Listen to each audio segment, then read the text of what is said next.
have a 1/2 inch. Is that correct, guys? 1/2 Yeah. inch?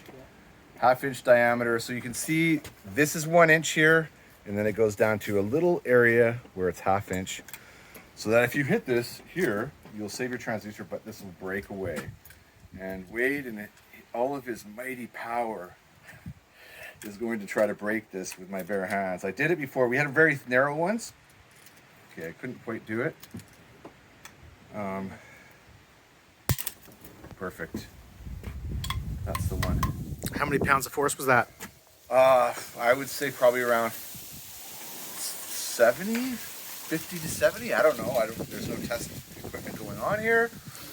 But in Wade's estimation, it's just the right amount of force needed. When you hit something with your boat, all that weight on the boat, you hit a stump or something in the water, this is going to break just like you saw it there. Because you've got a different, your physics is you're going to have a much more abrupt motion than what I just did by slowly bending it. So it's going to work perfect.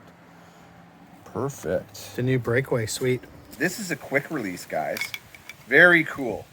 So you just take that off, and now, boom. This is a great feature. I think we should have had this a long time ago. But the good thing is now we do. So here we have this. Then you pop the baler back on, like so, and everything's together. So this winds onto our poles, guys. Okay, it's just like all of our other Gen 3 stuff. It acts like, it screws together like a pool cue, as I always say in our videos. Get your new directional arrow for the top of the poles. All you got to do there is just take your pole cap. When you get this, when we have it for you guys, and make sure you subscribe to our YouTube channel, because whenever we do a video and you subscribe and you hit that buzzer, what's going to happen is they're going to send you an email saying fishfindermouse.com has a new directional arrow for your Livescope.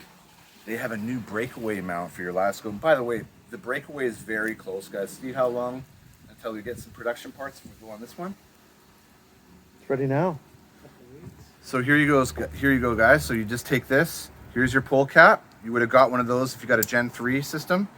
Just slip your arrow on. Now the arrow is going to probably be different than what you see here. This is just sort of a proto idea type.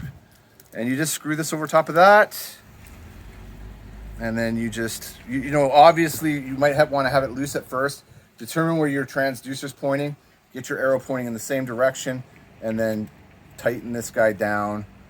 And then, boom, it's on there nice.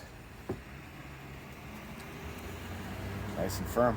And it's easy to change, guys. Like if you suddenly change your setup for some reason, just loosen this off and then just change the arrow to wherever you want. Thing of beauty. And again, the Breakaway, as I was showing earlier, I'm going to do it one more time. You got to sort of like, I call it the baler, but what is this, a linchpin really, Steve? Yeah. Yeah. So like this linchpin has a nice spring kind of like steel baler, I call it. And then there's a hole, and now we're using the Gen 2 1024 tap here as the hole to go through. So you would line that up. You would line the hole up so that the pin goes through nice and smoothly. And then you just take your baler. There. So this is Wade from fishfindermouse.com. Thanks for watching, everyone.